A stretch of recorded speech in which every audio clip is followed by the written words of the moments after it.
Pride and Prejudice by Jane Austen. Chapter 5. Within a short walk of Longbourn lived a family with whom the Bennets were particularly intimate.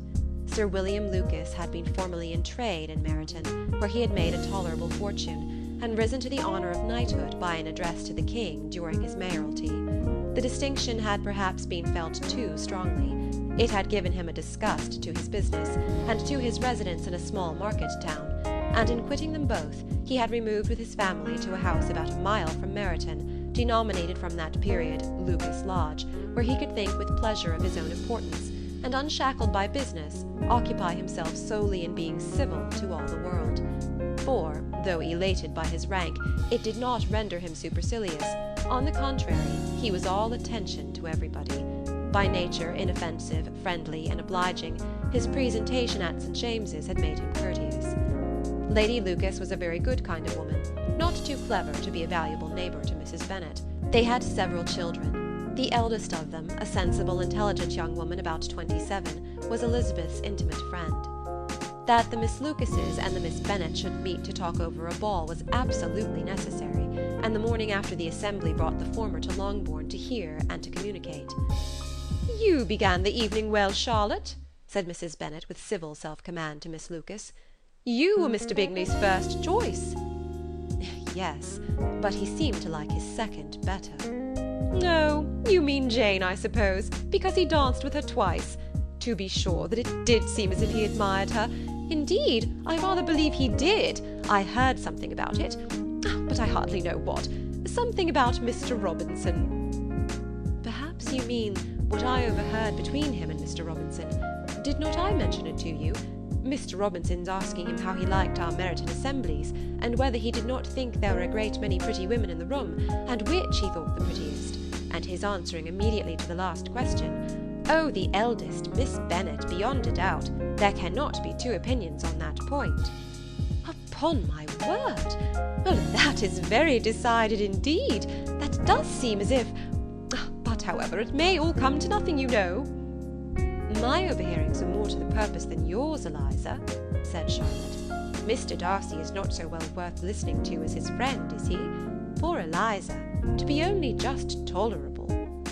"I beg you would not put into Lizzie's head to be vexed by his ill treatment, for he is such a disagreeable man that it would be quite a misfortune to be liked by him. Mrs. Long told me last night that he sat close to her for half an hour without once opening his lips." "Are you quite sure, ma'am? Is not there a little mistake?" said Jane. "I certainly saw Mr. Darcy speaking to her."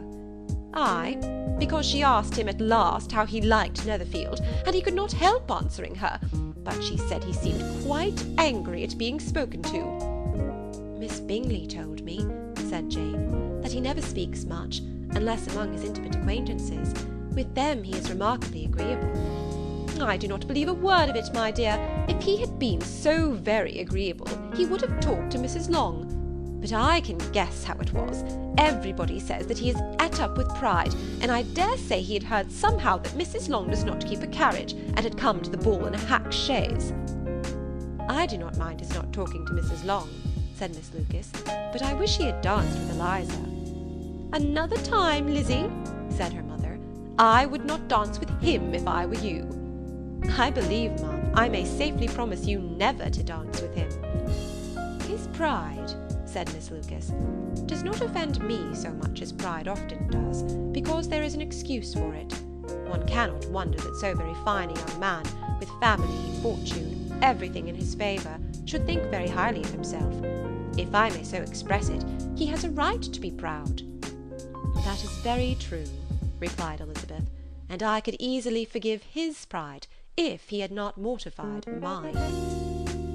"Pride," observed Mary, who piqued herself upon the solidity of her reflections, "is a very common failing, I believe. By all that I have ever read, I am convinced that it is very common indeed, that human nature is particularly prone to it, and that there are very few of us who do not cherish a feeling of self-complacency on the score of some quality or other, real or imaginary. Vanity and pride are different things, though the words are often used synonymously. A person may be proud without being vain. Pride relates more to our opinion of ourselves, vanity to what we would have others think of us. If If I were as rich as Mr. Darcy," cried a young Lucas who came with his sisters, "I should not care how proud I was. I would keep a pack of foxhounds and drink a bottle of wine a day." "Then you would drink a great deal more than you ought," said Mrs. Bennet, "and if I were to see you at it, I should take away your bottle directly." The boy protested that she should not. She continued to declare that she would, and the argument ended only with the visit. End of chapter 5.